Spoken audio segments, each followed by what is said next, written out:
Perkenalkan, kami dari kelompok 5 yang beranggotakan Safia Latif, Muhammad Luai Lutfi, Muhammad Rian Dermawan, dan juga saya Jihan Nadia. Kami ingin membawakan materi yang berjudul Strategi untuk Menarik Mahasiswa Baru Kampus Universitas Mitra Bangsa. Jumlah perguruan tinggi yang banyak menyebabkan terjadinya persaingan yang ketat dalam mendapatkan calon mahasiswa. Berbagai potensi dan keunggulan yang dimiliki perguruan tinggi akan dikerahkan semaksimal mungkin untuk menghadapi persaingan tersebut. Jadi, sangat penting bagi perguruan tinggi untuk melakukan branding untuk mengenalkan kampus mereka.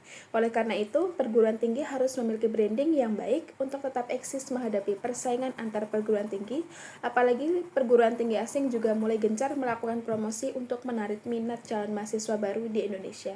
Nah, berikut strategi branding yang sudah dilakukan oleh Universitas Mitra Bangsa untuk meningkatkan minat mahasiswa baru pada Universitas Mitra Bangsa. Yang pertama ada akreditasi. Akreditasi sendiri itu sangat penting, baik bagi perguruan tinggi negeri maupun swasta. Melakukan akreditasi yang dilakukan oleh BAN PT, dan ini strategi branding yang bagus untuk diterapkan. Akreditasi bukan hanya menarik minat calon mahasiswa, akan tetapi juga menarik beberapa instansi untuk bekerja sama. Nah, untuk Universitas Mitra Bangsa sendiri sudah mendapatkan akreditasi B dari BAN PT. Yang kedua adalah Chief Marketing Officer. Kampus juga perlu memiliki Chief Marketing Officer atau CMO tentu dengan tugas pokok untuk memasarkan atau branding kampus. Nah, untuk Universitas Mitra Bangsa sendiri sudah melakukan beberapa kunjungan ke sekolah menengah atas atau sekolah menengah kejuruan dengan tujuan untuk pengenalan kampus dan menarik minat calon mahasiswa baru. Nah, yang ketiga adalah promosi. Kegiatan promosi merupakan komponen penting atau komponen prioritas dalam kegiatan branding dan pemasaran. Dengan adanya promosi, maka calon mahasiswa akan mengetahui bahwa kampus mempunyai banyak program yang bagus untuk para calon mahasiswa baru. Nah, untuk Universitas Mitra Bangsa sendiri, kegiatan promosi dilakukan di berbagai media sosial, contohnya di Instagram, TikTok, Facebook, dan YouTube. Nah, kegiatan promosi ini sangat membantu calon mahasiswa baru untuk menemukan informasi-informasi mengenai Universitas Mitra Bangsa. Yang keempat adalah beasiswa.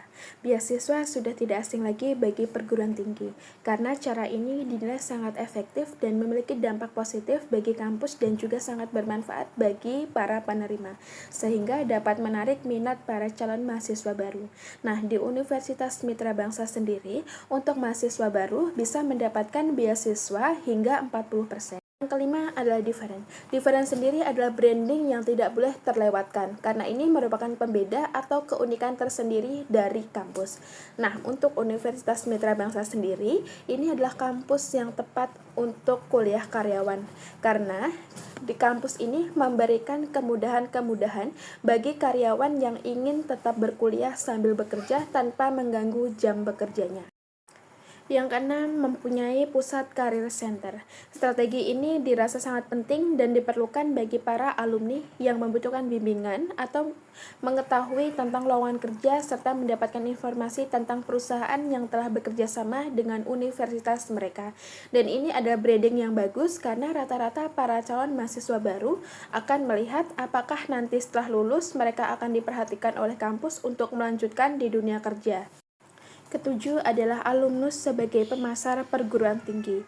Tidak dapat dipungkiri kalau alumni juga branding yang bagus bagi kampus, karena alumni akan menjadi tolak ukur bagi para calon mahasiswa baru. Seperti para alumni yang berprestasi akan dijadikan kaca perbandingan oleh sebagian besar calon mahasiswa karena mereka juga ingin merasakan kesuksesan yang sama.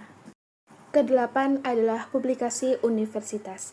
Publikasi universitas dapat dilakukan dengan banyak cara, salah satunya memanfaatkan website universitas.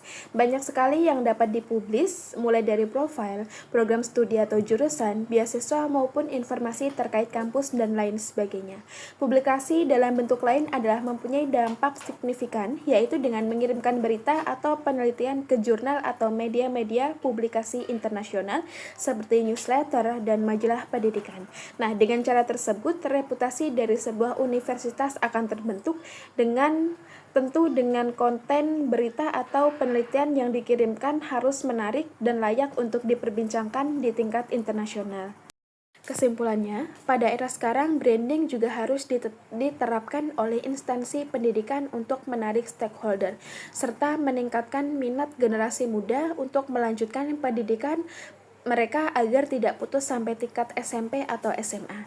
Ternyata di Indonesia tingkat minat anak didik untuk melanjutkan ke studi atas atau melanjutkan kuliah masih minim. Oleh karena itu sangat dibutuhkan branding perguruan tinggi. Di samping mencari mahasiswa baru, seharusnya kita juga bisa memangkas jumlah anak didik yang kurang berminat untuk melanjutkan pendidikannya dengan adanya branding ini agar pemikirannya lebih terbuka. Sekian materi dari kelompok kami yang bisa kami sampaikan.